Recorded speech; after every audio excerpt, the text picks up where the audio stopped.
Hello everyone, welcome to Eklavya study point. मैं आशा करता हूँ आप सभी बहुत अच्छे होंगे। आज की इस वीडियो में मैं आपको बताने वाला हूँ, अगर आप क्लास 12th हिंदी के स्टूडेंट हो, आप हिंदी कोर से हो या इलेक्टिव से हो, फर्क नहीं पड़ता क्योंकि पैटर्न तो सेम ही रहता है। मैं आपको बताने वाला हूँ एक टॉपर की आंसर शीट कैसी दिखती है और टॉपर कितना अच्छा लिखते हैं, किस वर्ड लिमिट में लिखते हैं और कैसे प्रेजेंट करते हैं। ऑफिशियली मैंने सीबीएसई की वेबसाइट से ये डाउनलोड करी है और बिल्कुल ऑथेंटिक है। आप इसमें देख सकते हो कि टॉपर कैसे लिखते हैं। और आप अगर कुछ पूछना चाहो तो मुझे इंस्टाग्राम पे मैसेज कर सकते हो। मेरा यूजर नेम आप सभी के सामने दिया हुआ है। अगर आपको कुछ भी क्वेरी हो अपने एग्जाम से रिलेटेड, आप मुझसे पूछ सकते हो आके। सबसे पहले मैं आपको दिखाता हूँ टॉपर्स का लिखने का तरीका किस तरीके से होता है।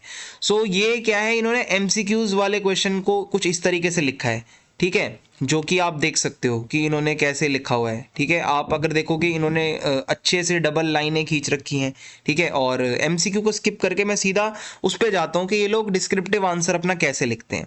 अब ये जैसे आपका प्रसंग व्याख्या वाला क्वेश्चन आता है ना, काव्यांश की प्रसंग सहित व्याख्या करनी है। ये कैसे लिखते हैं, सबसे पहले तो ये एक हिंट वाली लाइन लिखेंगे, पहली 2-3 शब्द किसी भी काव्यांश के और लास्ट का वर्ड।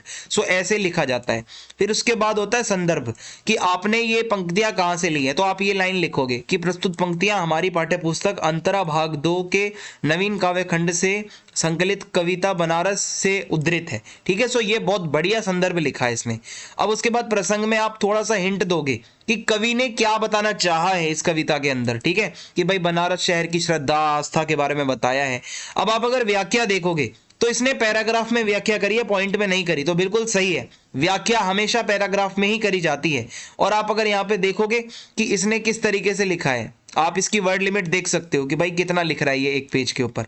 फिर इसने काव्यांश और क्या कहते हैं, काव्य सौंदर्य और भाव पक्ष, या फिर आप इसको एक हेडिंग के अंदर भी रख सकते हो, विशेष लिख के, विशेष की हेडिंग डाल के आप ये सारे पॉइंट लिख सकते हो। इस तरीके से ये हमारी व्याख्या होती है, जो इसने एकदम सही तरीके से करी है।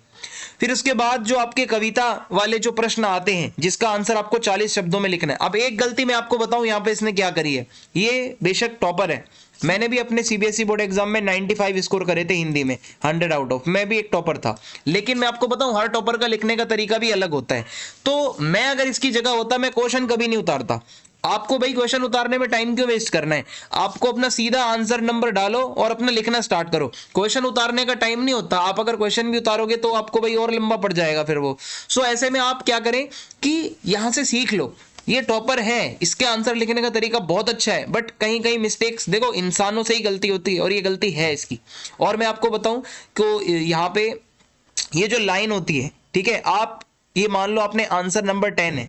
अब आप इसका 10 का कौन सा अटेम्प्ट कर रहे हो, का है, खा है, गा है, वो लाइन के अंदर लिखो, ना कि बाहर। ठीक है, ये 1 से 2 मिस्टेक्स छोटी छोटी जो मेरी नजर में मुझे लगी। आप ये चीज अवॉइड करना कि आप अंदर डालना सब वाली हेडिंग या सब नंबरिंग, और बाहर मेन नंबरिंग डालना अपनी। ठीक है, बाकी आंसर राइटिंग के लिए आप इसकी वर्ड लिमिट देख सकते हो, परफेक्ट है, कोई दिक्कत नहीं है। और एक चीज नोटिस करो, जहां इसका आंसर खत्म हो रहा है इसने एक लाइन खींची है।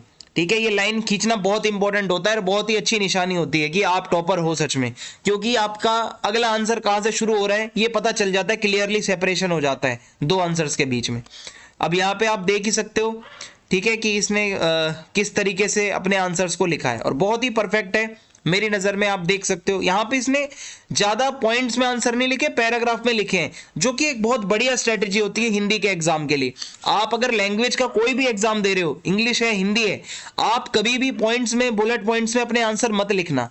आप जैसे ये देख सकते हो, इसने एक डिटेल्ड पैराग्राफ, ठीक है, प्रॉपर पैराग्राफ में आंसर दिया है। आप इसी तरीके से एक प्रॉपर पैराग्राफ में ही अपना आंसर दीजिएगा। और मैं आपको बताऊं कि एक और यहाँ पे काव्यांश वाली जो व्याख्या आ रखी है, जिसमें संदर्भ लिखोगे, प्रसंग लिखोगे और व्याख्या लिखोगे। और मैं अगर आपको बताऊं तो हमने हिंदी इलेक्टिव और हिंदी कोर दोनों के फुल कोर्स के इंपॉर्टेंट क्वेश्चन आंसर्स बना रखे हैं। आप वो वीडियो का लिंक आपको इस डिस्क्रिप्शन में दे दिया जाएगा, आप जाके वहां से देख सकते हैं। अब इसके बाद आगे अगर बढ़े तो आपको पता चलेगा यहाँ पे जो 60 वर्ड लिमिट वाले आंसर होते हैं वो भी इसने किस तरीके से लिखे हैं। बहुत ही बखूबी आंसर अपना लिखा है। आंसर जहां खत्म हो रहा है वहां पर एक लाइन खींची है। वैसे तो ये डबल खींच रहा है, आप सिंगल लाइन खींचोगे तो भी चल जाएगा।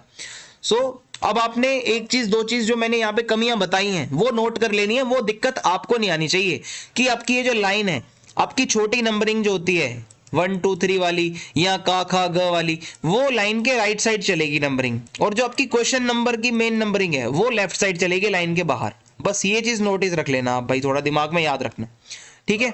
सो इसी तरीके से है। अब आप अगर आगे देखोगे, इसमें रचनात्मक लेखन लिखने का जो क्वेश्चन आता है क्रिएटिव राइटिंग का, मन के हारे हार है मन के जीते जीत।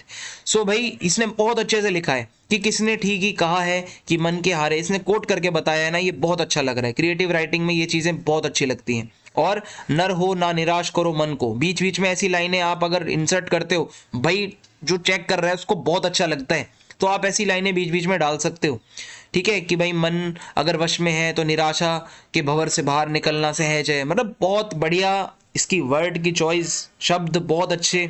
सो ये सारी चीजें हैं। और यहाँ पे आप अगर देख सकते हो कि इस तरीके से इसकी आंसर शीट यहाँ खत्म हो रही है। और आपको जरूरी नहीं आपको सीक्वेंस में अपना आंसर लिखना है, आपको जो आंसर सबसे अच्छा आता है पहले आप उस आंसर को अटेम्प्ट करो, ठीक है, जो आपको बहुत अच्छे से आता है। और जो आपको लग रहा है कि टफ है वो सबसे लास्ट में अटेम्प्ट करना है आपको। सो ये थोड़े से जो मैं आपको बता सकता था पॉइंट्स थे, जो कि पॉइंट्स टू बी नोटेड, आपको याद रखने हैं कि जो भाई अंदर वाली एक गलती थी, और क्वेश्चन नहीं उतारने, आपको डबल अंडरलाइन नहीं करनी, एक सिंगल लाइन खींच दो भाई जहां आंसर खत्म हो रहा है, इनफ।